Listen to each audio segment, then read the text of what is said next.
नमस्कार दोस्तों, मेरे लीगल चैनल कायदे भान पर आपका स्वागत है। तो आज के वीडियो का विषय है कि महाराष्ट्र में खेती की जो ज़मीन है, एग्रीकल्चर जो लैंड है, उसका अगर आपको सेल परचेज करना है तो उसके बारे में एक यहाँ पे कानून है जो सेल और परचेज पर प्रतिबंध लगाता है, आपको रिस्ट्रिक्ट करता है। उस कानून का नाम है टुकड़ाबंदी कायदा फ्रैगमेंटेशन एक्ट 1947।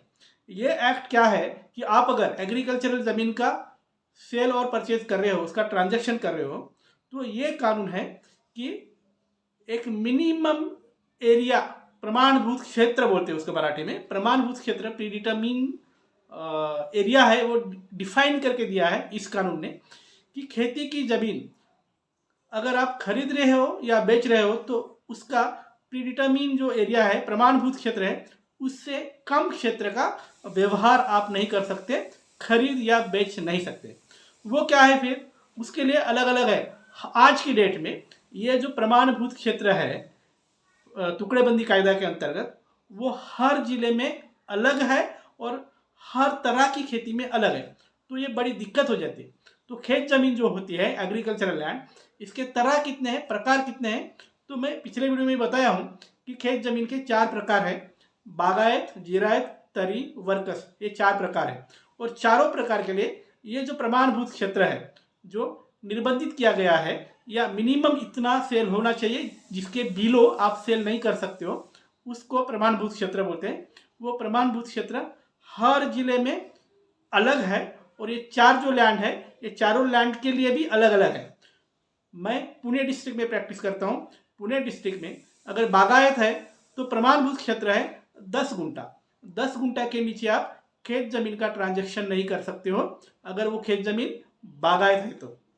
दूसरी का कैटेगरी जो है पुणे जिले में जिरायत नाम की जो खेत जमीन होती है, अगर उसका आप व्यवहार कर रहे हो, खरीदी कर रहे हो या बिक्री कर रहे हो, तो उसका प्रमाणभूत क्षेत्र 40 गुंठा है। 40 गुंठे के नीचे अगर आप खेत जमीन का व्यवहार कर रहे हो पुणे जिले में, तो वो प्रमाणभूत क्षेत्र है 40 गुंठा, उसके नीचे नहीं कर सकते हो।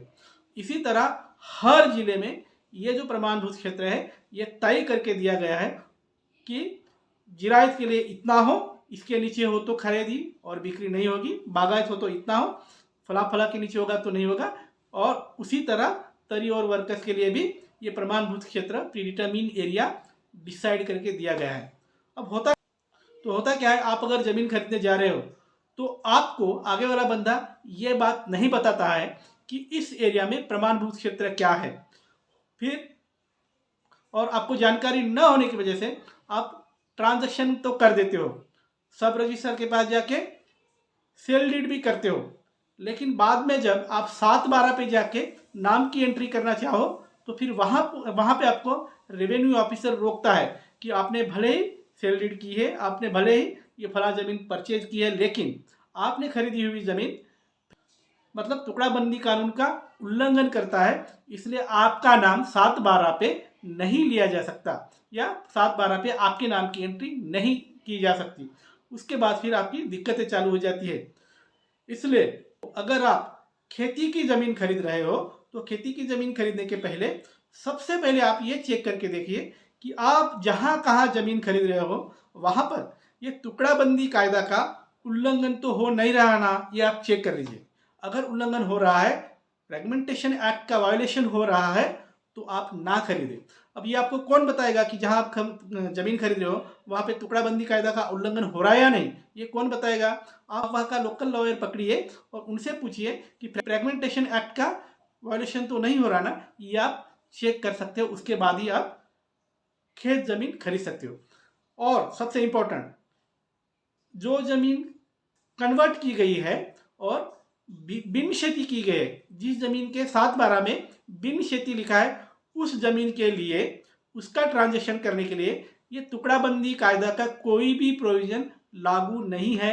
इसका मतलब ऐसी ज़मीन जिसके 7/12 पे बिन खेती लिखा है, वो सारी ज़मीन टुकड़ाबंदी कायदा से एग्जेम्प्टेड है। इसलिए आप ये भी ध्यान रखिए, जो ज़मीन खरीद रहे हो उसके 7/12 में अगर शेष ज़मीन लिखा है तो ही आपको टुकड़ाबंदी कायदा का जो भी रिस्ट्रिक्शन है वो लागू पड़ता है। अदरवाइज अगर बिन खेती लिखा है तो टुकड़ाबंदी कायदा के सारे रिस्ट्रिक्शंस का, सारे प्रोविजंस से आपको एग्जेम्पशन है। तो दोस्तों ये थी जानकारी टुकड़ाबंदी कायदा मतलब फ्रेगमेंटेशन एक्ट के बारे में। आपके लिए कानून से संबंधित इसी तरह अलग अलग वीडियो में लाता रहूँगा। कानून की जानकारी के लिए मेरा लीगल चैनल कायदेबान देखते रहिए।